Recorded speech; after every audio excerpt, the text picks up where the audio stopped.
Alright, time to make the hole in the pulley bigger. I tried my boring bars, they weren't stiff enough and that wasn't working, so I switched to the 5/8 drill bit. Had a little bit of problems with that, but worked through it, and then that worked.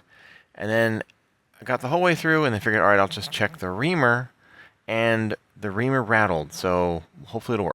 Well, something about this boring bar setup, or this piece, or that piece, or something the way this was set up was not sturdy enough to work on here, because it was making a much bigger wobbly hole and not working right. So I figured, okay, that was my biggest, thickest boring bar. So if that's not going to work, then I don't know. Maybe I needed to use a different one though. It's possible. I mean, that was the thickest, longest boring bar. But there are shorter ones. So maybe I should have started with shorter and slowly worked longer. I don't know. But it was not solid enough to just cut in the aluminum. So I figured, okay, it's a test thing. We're learning. If I screw it up, I do have 2 other blanks that I can use. So I'll just try with the drill bit that I got. So I hook it in here, and after multiple passes, as you saw, I got it in. And it went through. And this is supposed to be 5/8, and this is supposed to be 5/8. So I'm wondering if this is a little bit, like, slightly over 5/8. I don't know. But what that means is, if I take this out, I do have a hole the whole way through. And if I get the new motor, there's supposed to be this key in here. Else if I have it in the view. So I took that out to start. This is the orientation of the gear on the old motor, at least. So the worn out one, which was being used for the motor on the cutter grinder, since the other one is supposed to be for the dust collector, which I don't have, that goes on this outer side. So if I take this and I put it on, and it's fairly snug at the back where I didn't use the boring bar, and then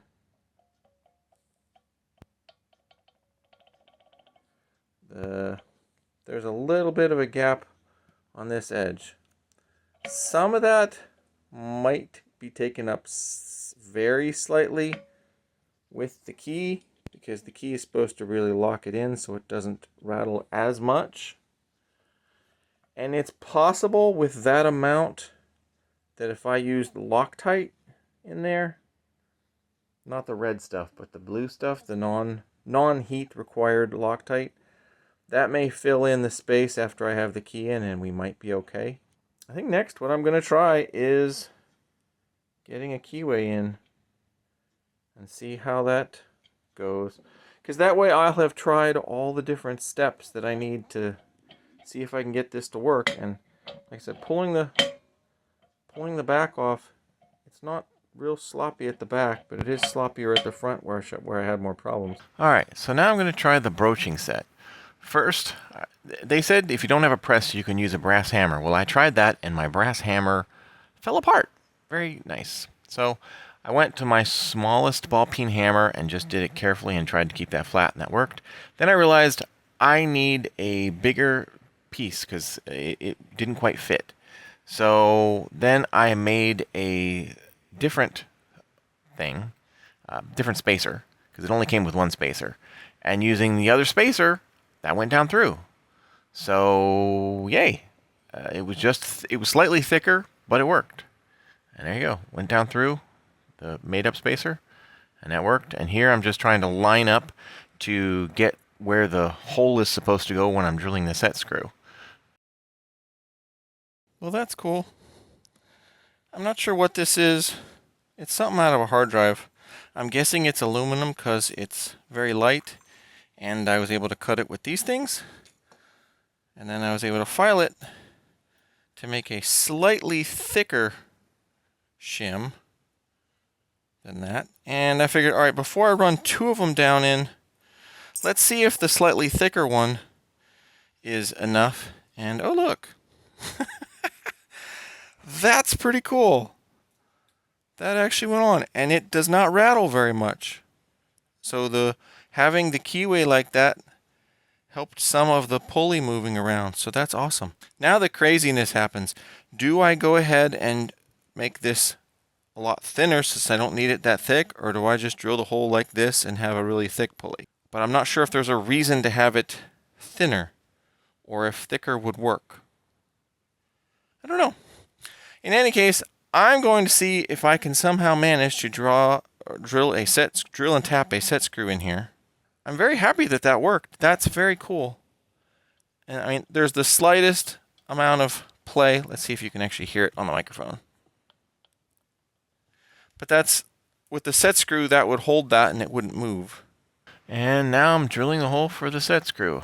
I got it lined up, then tapped it, realized my tap wrench wasn't tight, used the little vice grips, and then we install it with 2 set screws, and there we go. That's a pulley. And it's on there, and it's tight.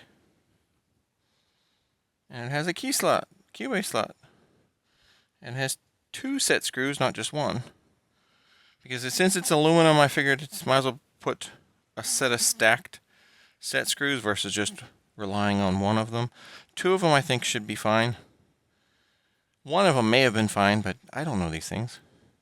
So luckily I had one of these set screw kits, and I just took 2 of those, which are I think the 1/4 by 3/8, and got all in, and yeah. The only thing I have to do is, there's a little bit of a burr here that I just noticed when I was playing that I should probably just sand off a little bit so the burr is not there, but otherwise I think it's ready to test. Or I should say, the pulley is on and securely attached. The next step is to get the motor mount section created, because I have to make a set of adapter bars for this to fit. And then I can put the motor on, and then I can work on getting a belt. And the one thing I might need to do is I might need to make this pulley deeper, because depending on the type of round cord pulley you use, the cord should be, I think is what I read, was just underneath the edge of the pulley so that the whole thing is seated in the pulley. So depending on the size of the cord for the round belt that I get, I might have to make these deeper. I decided not to hog out this center section. Since it's all concentric, I don't know that it's needed, and it's less chance of me screwing it up since this all worked.